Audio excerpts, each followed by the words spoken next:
Hello, everyone, and welcome to Slash Film Daily. Today is Thursday, May 2nd, 2024. On today's episode of the show, we're going to be talking about Michael Showalter's new romantic comedy, The Idea of You, and we're going to present an interview with Michael Showalter. My name is Ben Pearson. I am an editor at slashfilm.com, and I'm joined on today's episode by Slash Film editor Brad Oman. Hey, that's me. All right, Brad, let's get into this. Actually, before we start, I just wanted to mention for everybody that we're recording this a little bit in advance. So just in case, I don't know, I always like people to know that we're doing that just for scheduling reasons. So let's get into it. What was your general reaction to The Idea of You? Let me first talk about the fact that when I first saw the trailer for this movie, I was not impressed. And that's coming from somebody who likes the work of Michael Showalter, whether it's his more comedic work like What Hot American Summer or They Came Together, his stuff with the state and whatnot, or his more recent films like The Big Sick or The Eyes of Tammy Faye and whatnot. And when I saw this trailer, it just kind of felt like a very conventional, even somewhat cheesy romance that I wasn't expecting from somebody like Michael Showalter. And so I was kind of lukewarm on it. But then I decided to give it a shot after the reaction from South by Southwest seemed to be pretty positive. And I watched it and I came away actually really liking and respecting this movie because it is much more of a pure romance than really a romantic comedy. There are, some amusing moments of levity and funny things that happen, but it's not like a romantic comedy in the way that like even The Big Sick was, or like Forgetting Sarah Marshall or something like that. It is very much squarely focused on the romance and more dramatic side of the relationship that blossoms between Anne Hathaway and Nicholas Golitzin's character. And I was honestly caught off guard by how disarmingly charming the movie is, largely because Anne Hathaway is just fantastic in the role, and the way it digs into the story and makes it feel personal. You could easily see this as like kind of like a gender swapped age gap version of Notting Hill, but there's something about it that feels stripped down and more intimate. And I think that's largely because it does focus on the more the romance and drama as opposed to leaning into the comedy and creating these amusing situations. It really gives you rich three-dimensional characters that feel like they have chemistry. And on top of that, there's stuff in it that I was surprised by how sexy this movie was too. It's been a while since I've seen a romance like this where there was enough chemistry between the leads where the intimacy between them actually felt like it had like a sizzle factor to it. I just recently watched Anyone But You, and I was kind of like, oh, really? This is it? Because like you have like two of the hottest people on the planet right now, and it didn't feel like they had really any chemistry. And even when they had like their scenes of like hooking up and whatnot, I was like, oh, okay, that's fine, I guess. But the scenes between Anne Hathaway and Nicholas Galitzin here, like the tension between them, the romantic tension, the sexual tension is palpable, and like you really kind of like feel something when they actually get together and like feel comfortable enough to like become intimate with each other. So I really like how it digs into the age gap stuff. It feels like there's some aspects of this that are pretty personal to Anne Hathaway too, because of how it approaches like fame and having kind of like a romance in the limelight and things like that. And so yeah, I actually really like this movie a lot. Yeah, I enjoyed it a lot too. Piggybacking off of the Anne Hathaway stuff, there are definitely some comments in there where characters will say things like, the internet is treating you terribly because you're a woman, that kind of thing, like those kinds of conversations that pop up here that reminded me very much of how the internet was treating Anne Hathaway. Her specifically as an actress. Obviously, the internet always treats women terribly. That's unfortunately, been pretty much a through line since the beginning of the internet. But her specifically, she had that period there after she won the Oscar for Les Mis, where like it seemed like everyone collectively turned on Anne Hathaway for a while. And then now she sort of seems like she's back in everyone's good graces again or whatever. But just this weird sort of pop cultural swing, like sometimes stuff happens where people just latch onto an idea like that. And it felt like this movie was kind of poking at that a little bit here and there. So I found that to be an interesting component of it as well. I wanted to talk to you about what you said about the fact that this is more romance than comedy. And I was curious what you thought about that for Showalter in his career, because I noticed that as well. And it felt like he didn't really have comedy as like a safety net almost to fall back on in this movie. in ways that maybe he has in some of his other films. So I was curious what you made of that.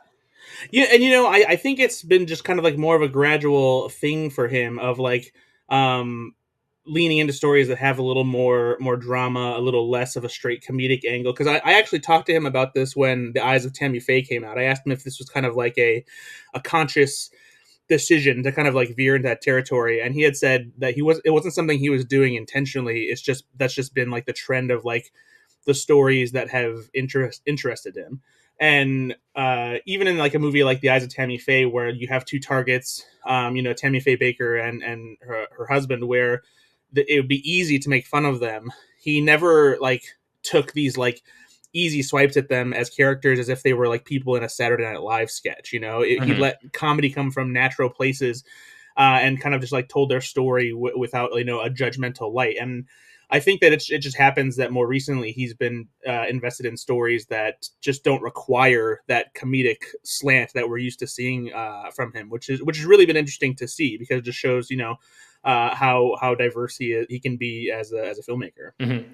Yeah, I think another thing that I really enjoyed about this movie that I feel like it captures really well is that sense of wish fulfillment. And I think most rom-coms kind of deal with wish fulfillment of some kind, but this is basically like, what if Harry Styles fell in love with me, a regular mom kind of thing, and that specificity I think makes it feel like maybe a little bit more transportive and also intimate, like you said, than like the typical kind of rom-com setup. So that was one other thing I wanted to shout out about the film. Yeah, and I think especially because too, it's not the kind of thing where like she's lusting after him either. Like she's very hesitant, and like she doesn't really like recognize him as like being something that she would like even want to like go for in that Hmm. way. And so I think that that's one of the things that probably makes it feel a little more charming too. Is it's like she's not like this thirsty older woman who's just trying to get her hands on like a 20 something for her own gratification. Yeah, and all of like the sort of globe spanning stuff, like with the tour and everything, where they're just going to all these beautiful locations and all of that. I was very like,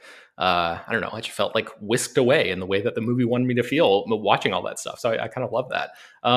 What did you think about the boy band component? Because he is the leader of, I think the group's name is August Moon. It's supposed to be, yeah, like a One Direction type boy band, I guess, just like super popular pop group. What did you think about how the film handled that, or sort of like, I guess, whether they pulled that off accurately in your view?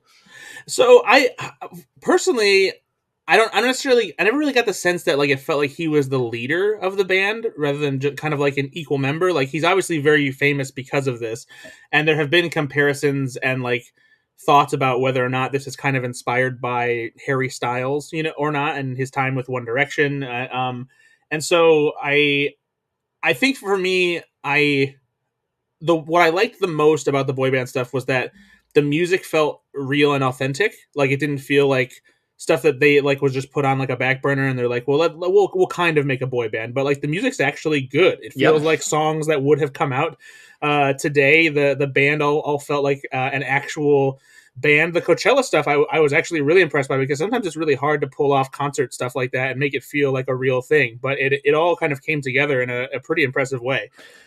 Yeah, I totally agree. And I think I was reminded a little bit of Turning Red, the Pixar movie that also deals with boy bands, and how that also, to my ear anyway, did like a pretty great job at recreating, that very, very specific pop star sound, pop group sound. I thought they did a great job with that. The one thing that I thought I was kind of laughing a little bit at the movie's attempt was like the choreography, like the dancing and stuff like that. Like if you've ever seen, I don't know, pick a boy band, NSYNC, perform in any way, or even just watch their music videos or something, like, and you watch the way that they move as a group and like the way that their bodies, just the physicality of it, you can see the hundreds of hours that boy bands like that have actually put into the discipline, the practice of like locking in place and everybody hitting their motions at exactly the same time and all that stuff. And like, you just can't really fake that. And they kind of try to fake it in this movie, and it doesn't really work very well. Like that was the one part of the boy band experience that just kind of rang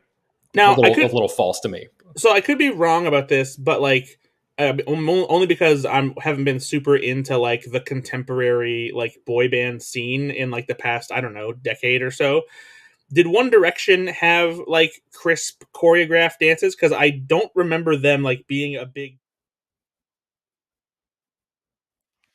Um, you know, I guess I can't say with certainty. It's been a while since I've seen a One Direction music video, so I guess I can't say. I was just sort of in my the platonic ideal of a boy band in my head.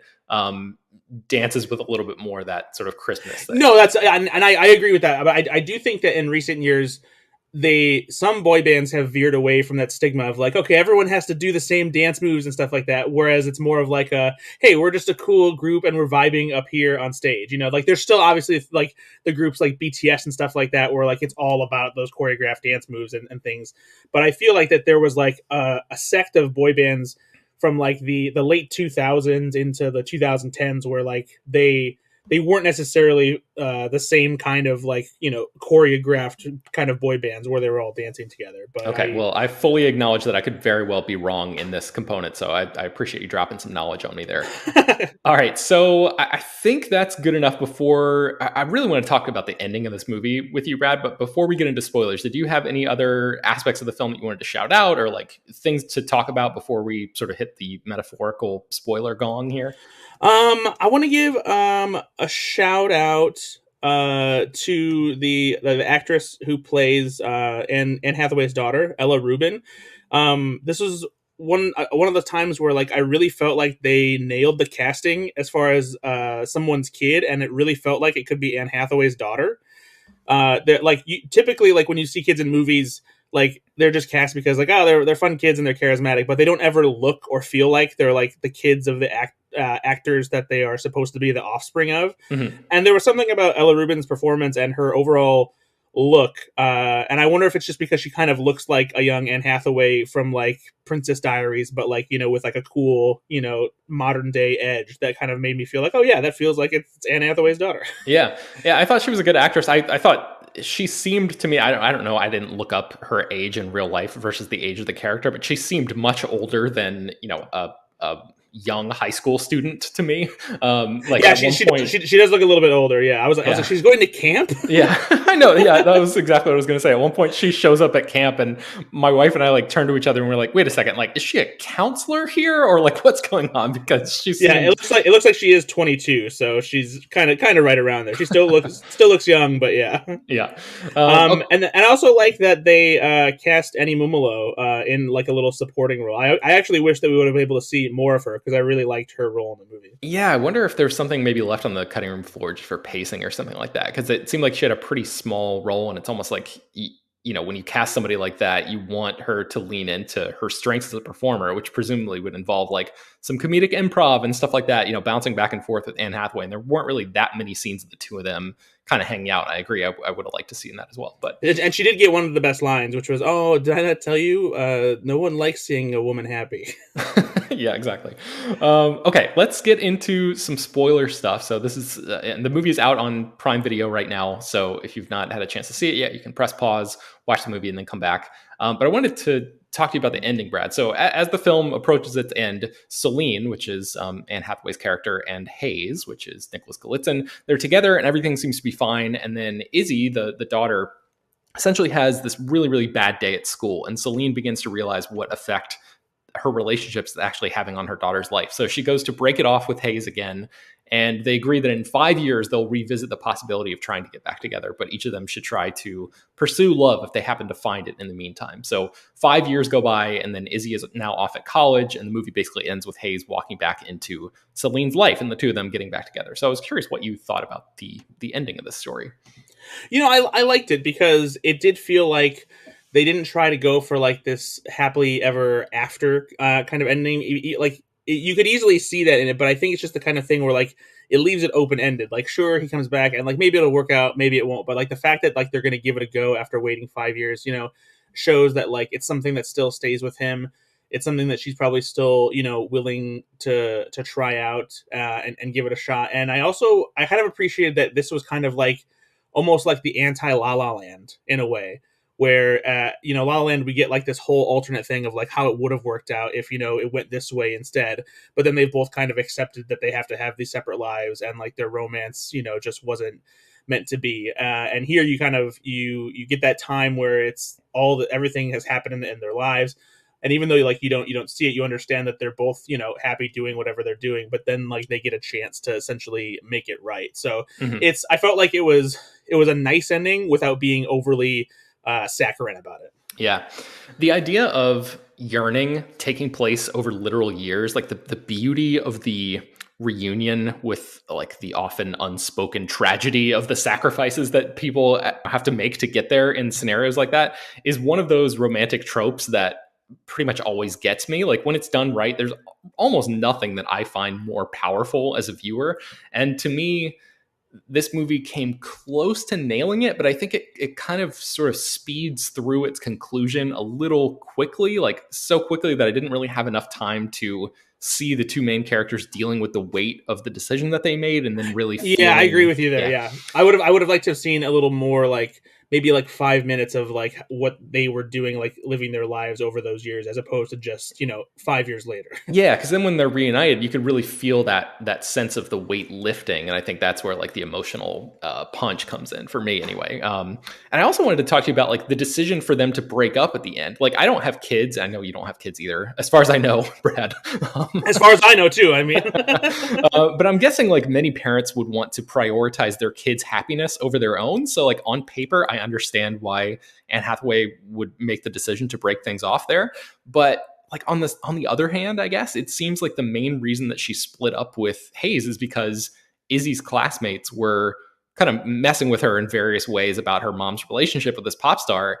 And the idea that just because she breaks it off, that those kids would then, suddenly forget about that and just like move on with their lives kind of struck me as a little far fetched. Like these are high school kids we're talking about. In high school, kids will spend years calling someone piss pants Steve because a kid spilled some water on the front of his pants one time. So like, I don't know. it's just super bad. People don't forget.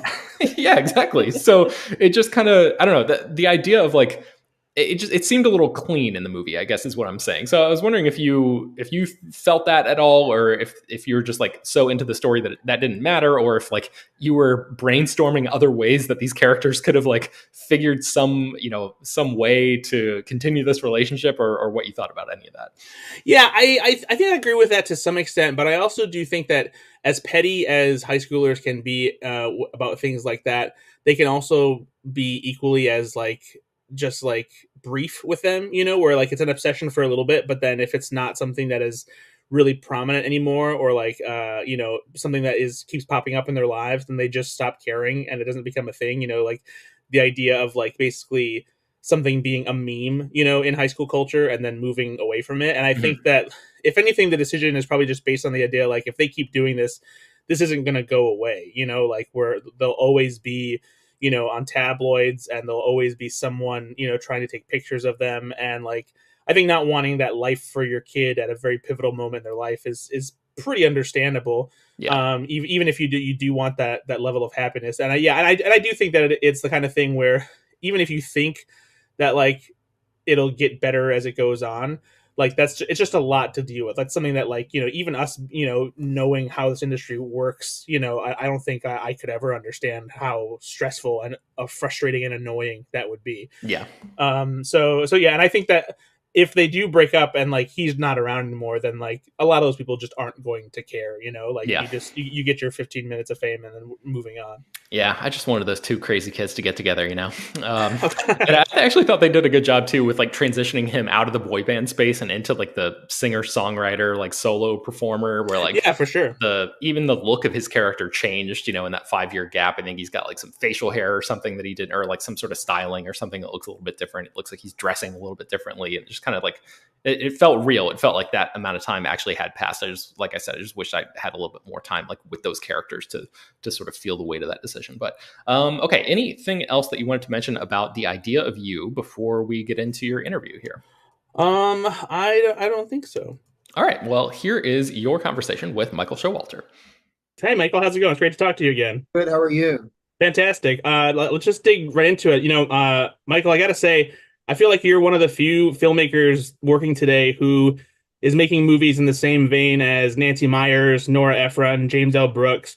And I was wondering if are those some of the cinematic influences that helped you shape this movie, or were there other ones that kind of helped inform your approach to this film? I mean, I love all those directors that you just said, and yes, I mean, those are the movies that I grew up on and that I loved. And so I would add to that list Cameron Crowe and Richard Curtis, Woody Allen, and probably quite a few others. But I, love. I grew up watching romantic John Hughes, romantic comedies and movies where you had all the elements of great filmmaking. You had great performances, you had great stories, you had great cinematic elements in terms of, production design and wardrobe. And it was seen as a genre where great filmmakers could make great films.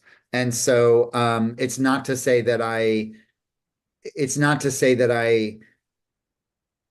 just for me, that's just those are just the movies that I aspire to make. And so I grew up loving those movies, and oftentimes they have a little bit of something to say beyond just you know, a kind of cute romantic story. There's usually some other idea at play, whether it's about friendship or life and death or coming of age, what have you. Those movies tend to kind of have a dramatic element to them that I as a Say Anything is a great example, or When Harry Met Sally is really all about platonic friendship, and it really examines these things. And so I think of the romantic comedy as a very serious genre in film, and so I approach it that way. Now, you've parodied romantic comedies a couple of times before. Yeah. But this in more recent years, you've had romances that have been more focused on the relationship and drama, but there is still a touch of comedy in there. Do you find yourself approaching directing any differently when comedy isn't taking the spotlight as much? Is it hard to resist the desire to like insert more jokes in there? It's interesting. I mean, the movies, the films that are, well, there's I guess the Baxter I did direct. They came together. I did not direct. No, I think, I mean, that's another genre that I love, which is parody. And so I love airplane movies and Mel Brooks movies and stuff. And so they kind of exist in a separate thing. So it's like when I'm making a sort of more earnest type movie, it wouldn't feel right to do those kinds of jokes. Every once in a while, a joke like that will occur to me, and I either don't it doesn't feel right, or if in some cases I might shoot a silly joke, it always gets cut. Yeah. It always gets cut. There's a certain tone to these movies that are really important, and you want comedy and you want fun set pieces and fun situations, but the two genres don't really fit together because one is very meta and kind of poking fun at the genre, and then the other is it's entirely sincere and earnest, and so they don't it would be hard to mix them together. Yeah. Having seen the Baxter and they came together, it's clear that like you were just so tapped in to like all the cliches that romantic comedies tend to deliver. Are there any tropes that you specifically go out of your way to avoid when it comes to doing your own romances and romantic comedies?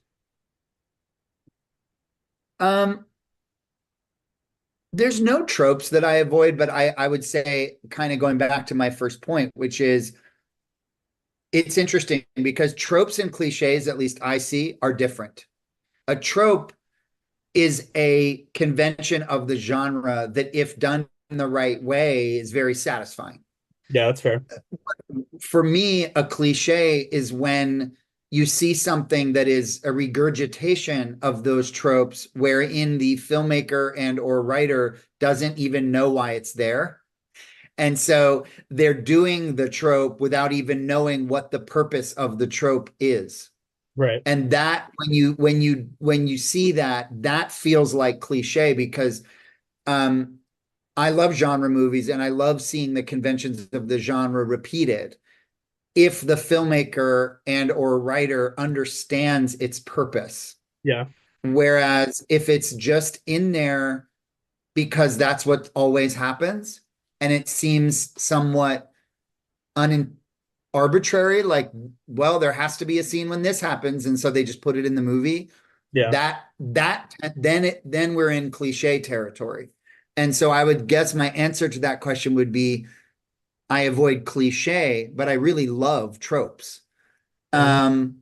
I would also say that I like for the movie to hopefully be about something more than just the romance. So Yeah. whether that's The Big Sick or this movie or other films I've done, I hope that the romantic story is something that we can also address other things through that romantic story so that it's not only a will they or won't they relationship story, that it's also addressing other ideas about uh, adulthood, about life, death, career, friendship, what have you. Yeah. Um,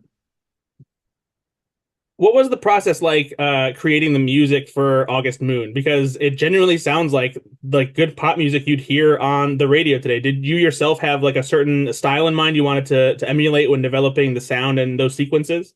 well, we had an incredible we have an incredible screenwriter songwriter who wrote all those songs, Sabin Katecha, who is a very, very successful pop songwriter who's written pop songs for every single major recording artist out there right now. And so we knew that he would I fully I would never be able to do that. So he was the perfect person for it. But we did know that we wanted to have them have good music. We Yeah. wanted their music to be cool and fun, and that they weren't August Moon. We didn't want August Moon to be cheesy, or we didn't want to satirize the boy band. It was Right. much more of an embracing of and a celebration of the boy band. Did you have any like specific boy bands in mind that like you kind of wanted to emulate through August Moon, or was it just more of like a general vibe? For me, it wasn't a specific boy band, but it was more, I feel like, just paying attention to the current pop stars of our generation, whether it is a Harry Styles or a Billie Eilish or a Dua Lipa or Taylor Swift or Frank Ocean, the way these pop stars express themselves, the way they look, the way they function in society as artists, as public figures. It was more about that for me. Yeah. Anne Hathaway is fantastic in this movie, and it seems like she's really been touched by the role and also the reaction to it based on the screening from South by Southwest. I was curious if she brought any kind of new perspective, maybe changes to the script when you became involved, or even decisions like on shooting days that kind of helped her tap into a bit more and helped you kind of see maybe like a different perspective you hadn't seen before. Oh yeah, I mean, Anne very much we worked together, and she brought enormous amount of ideas and very much played a role in the shaping of her character from her dialogue, from choices that we were making and how we were going to tell her story, to the clothes she wore, to the kind of artwork that was in her gallery, to the way her house was decorated. Every element of the character Anne had a lot of input in, and we collaborated on all of it. And that was amazing to be able to have that experience with her. Yeah, because it seems one thing I really appreciate about it is how it takes something that feels like it's something that people kind of understand on a surface level about like living life in the spotlight and makes it feel very authentic and personal. And I feel like especially with somebody like Anne Hathaway who experienced such real vitriol from the internet, it adds a whole new level to like her being in that role. Totally. I totally agree. I'm glad you picked up on that because I do feel like that's part of it. She's definitely experienced what it feels like to have people having opinions about her, and to have her, just her ability to live her life the way she wants to be so affected by other people. Yeah, absolutely. I want to give you credit too because you've given us a romantic comedy that is also quite sexy. I don't remember the last time I saw a romance of this caliber that was both extremely authentic and felt like there was like a genuine sizzling chemistry between the leads. As a director, how do you approach scenes like that where they feel intimate without feeling gratuitous? Um, I mean, some of it is editing, obviously. Like you kind of get a lot of footage and then you try to shape that in the edit. We could have edited it in any number of ways, but I think again, we wanted this to be a sexy movie. We want to show them um having a great time with each other in that way. Um, and to show the sex in a way that was also respectful and intimate and not trying to be exploitative about it or to kind of make it pearl clutching or anything. But it's a beautiful thing that these two people are sharing with each other, and that was important to try to show that. Yeah. So studios really seem like they're not taking as many opportunities to bring romances like this, romantic comedies, even full-on comedies to the big screen anymore. A lot of them end up on streaming. What have you found, do you think is like makes it difficult for them to take chances on the movies that you've typically made over the years? I mean, I think, prior to pre-COVID, we wouldn't be having this conversation. So it feels like COVID changed that a Yeah. lot. I had prior to COVID had made a bunch of movies that had all been theatrical. It was, nothing was gonna, it seemed like everything was kind of staying in that way. And then I think COVID changed so much. This is not, marketing, distribution, how movies are consumed is not really my area. I love having the opportunity to see the movie in a theater with an audience and to see the reaction that the movie gets. But I also am someone who myself watches a lot of movies on my laptop, my computer at home, and in the middle of the day, And so I'd be lying if I didn't say that my own viewing habits have changed. And I've had a great experience working with Amazon on this film. They've been really supportive of us and have been great partners to us. And so um, I'm happy and grateful to be still able to be making movies, telling stories, and we'll leave it up to those guys to figure out what's the best way to get it out there. For sure. I'm curious, do you have any desire to ever jump into genres like horror or sci-fi? Have you ever thought about what a Michael Showalter, sci-fi or horror movie I might? would love to. I mean, I have favorite movies in all of these genres. So when I make any movie, I would, I look to someone like Danny Boyle who's made romantic comedies, but then he made Yesterday, and then he also did 28 Days Later, which is one of my favorite movies. And he did, I believe is it called Sunshine, which is a science fiction movie. And there are many great directors out there that make all kinds of different genre films, and I would love to make a horror movie or a science fiction. And if the right one came along, I would love that. And I think it would be similar in a lot. It would probably feel similar. But as I said, there's examples of movies in those other genres that feel that way. Like 28 Days Later is an example of a horror movie or whatever you want to call it. What would you call that? A post-apocalyptic zombie film or whatever. But it has that feeling of a Danny Boyle movie. Yeah, And so I that's one of my favorite movies of all time. And so I would love to. that'd be great. Now, it's been a little while now since you've collaborated with David Wayne. Is there any chance that you guys have anything in the works? Maybe hopefully getting back together sometime soon? Nothing imminent. Really, really happy to be doing the work that I'm doing right now. And so there's nothing, we did have our 2 seasons of Wet Hot American Summer on Netflix to kind of continue that story, and that was really great. But there's nothing imminent, though. Obviously, always open to whatever the future may bring. Right on.